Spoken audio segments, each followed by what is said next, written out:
What is going on, guys? Jack here, and welcome to episode 5 of The Revival with Gamba Osaka in the Japanese second division. So hopefully you guys are good. Since the last episode, played through a number of league games. We've kept our good progress going into the kind of second half of the season, I'm pleased to say. Had a little bit of a blip in between, but let's just get straight into the fixtures. Also a few transfers to tell you guys about, and kind of just a little update for you guys, because it has now been a month and a half since the previous episode. So anyway, in the last kind of sequence of results, we've played another 9 games. As you can see, looking at these stats, it's been okay. It's been okay. Obviously, these slip-ups here we'll come on to shortly, but we did kick things off fairly well. First result was a 1-0 win against Abico Flamengos. Or Flamengos, I don't know, we'll just run with it. Good performance by our team. We won 1-0, their keeper got man of the match, which tells you a lot about the game. We were all over them for most of the game, hammering on the door. Couldn't break them down more than once, but we did get the goal that counted. Escudero coming big for us, him and Roca having good games, and Johnny also having an 8.0 average rating. So, good performance to kick things off. And we continued our run of straight wins with a 3-1 win against Sting Shiba away. This was a good result.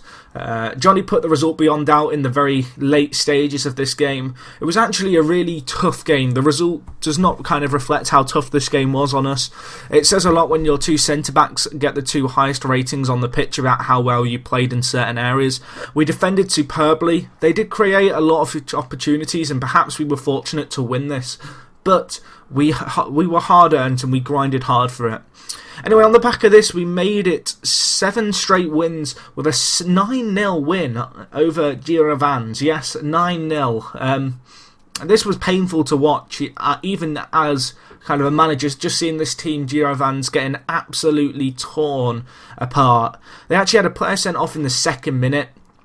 For violent conduct, and whilst I want to show you the highlights of this game, we'll be sat around for half an hour watching them all, so you'll just have to take my word for it when I say that we dominated them. I mean, you look at where the play was in all the different areas of the park. When you have 40% of the ball in the middle of the park under your possession and 25% of the ball in their half, pinning it in their half compared to their 8% in their own half, it tells you a lot about where the ball was for the majority of the game. Great team performance by the entire side. As you can see here, Kono getting 3 goals. Horishara getting 2 goals. This guy gave him a run out. He's a good little player and he's useful.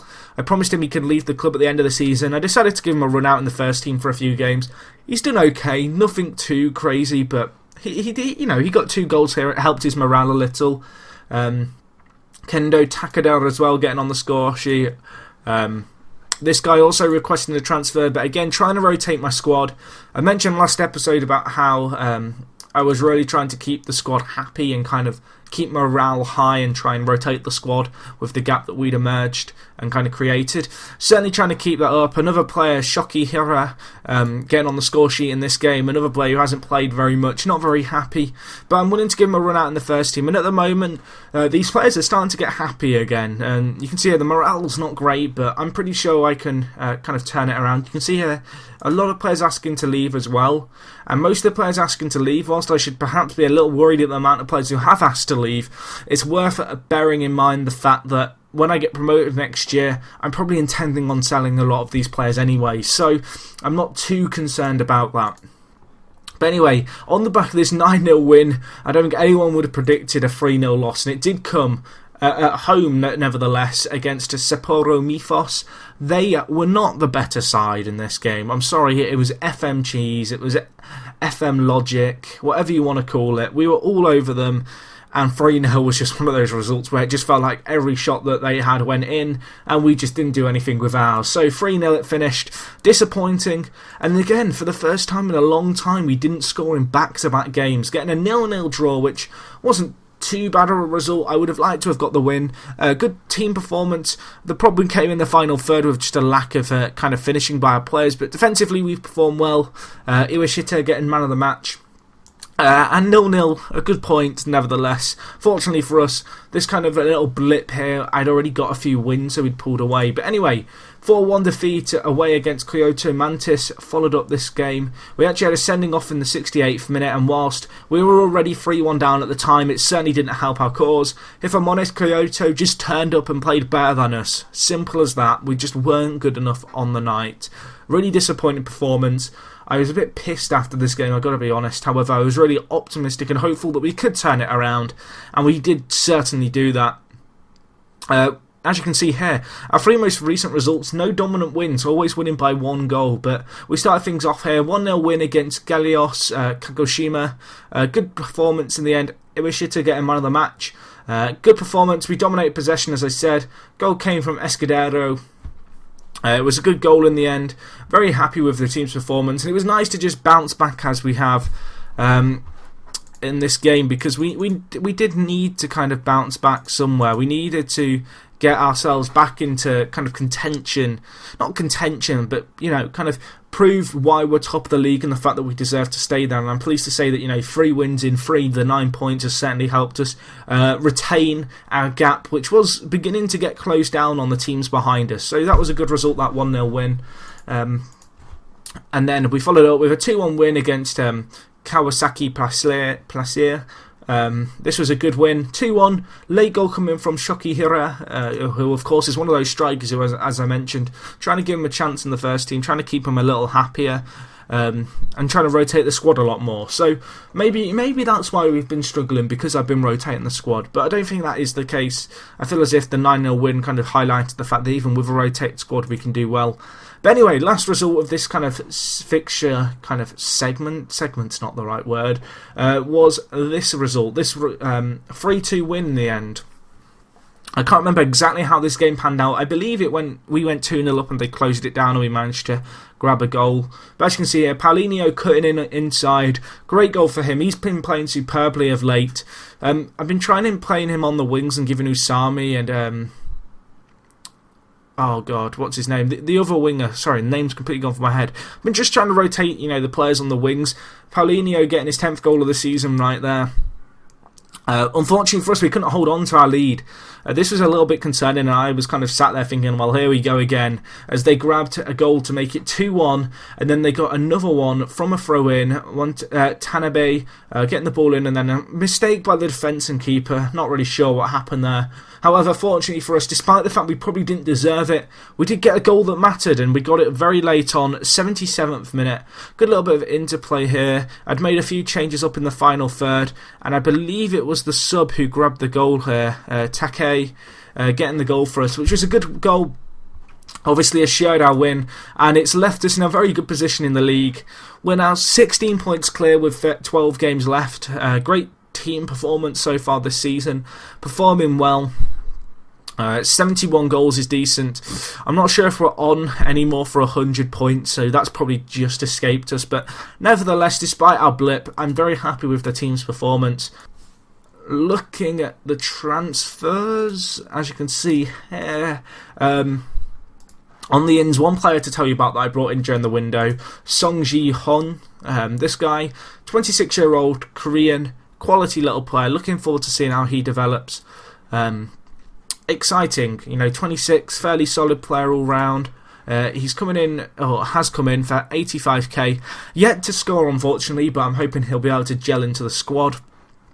In terms of transfers on the ins, it's that time of the year where there's the Bosmans and players' contracts running out in Japan. 2 players who I've gone in for, Kazuka Miyahara. This guy, 16 years old, really hot prospect, highly rated by the Japanese media.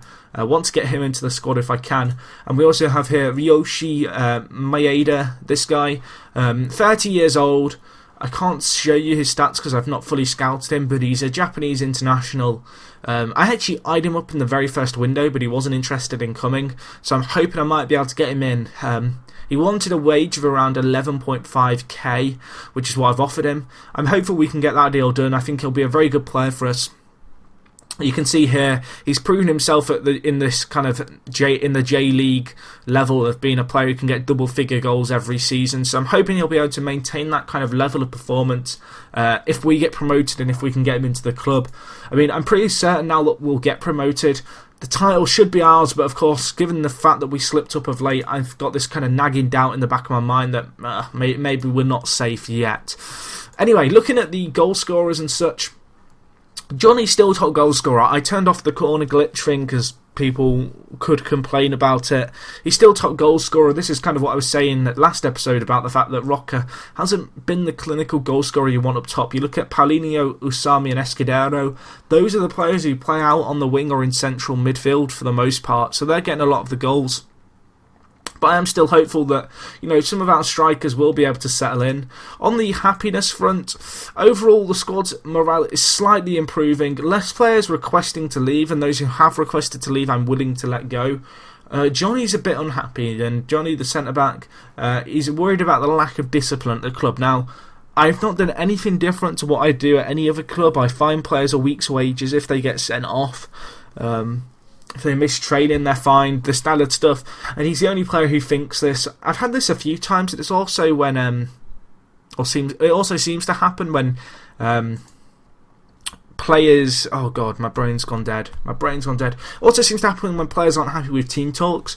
But sometimes there'll just be like one player who's unhappy with a certain element at the club, and everyone else is happy, and you're kind of just there confused. I still don't know if that's just because they have a different personality, or if that's just a glitch, or what it is, because it is a little bit annoying, especially when you've got players complaining about stuff like that, and you're not doing anything different to the usual, and there's no one else complaining. But nevertheless, next episode will probably just be the end of the season review, if I'm honest. But I wanted to give you guys a quick update. I'm not going to go into too much detail today because it seems a bit silly going into all the kind of statistical data when I can show you it next episode. But some good transfers potentially on the way. Looking good in the league despite our little blip in performance. We've got the Emperor's Cup coming up soon. We'll see how we get on in that. If we get to kind of quarter-final stage, I'll probably start commentating the episodes live for that. But hopefully you guys enjoyed regardless. If you did enjoy today's video, please like the video. It does help me out, gives me kind of support and motivation to do some more for you guys. And other than that, guys, it is me, Jack, and I'll talk to you guys in a bit. I'm out.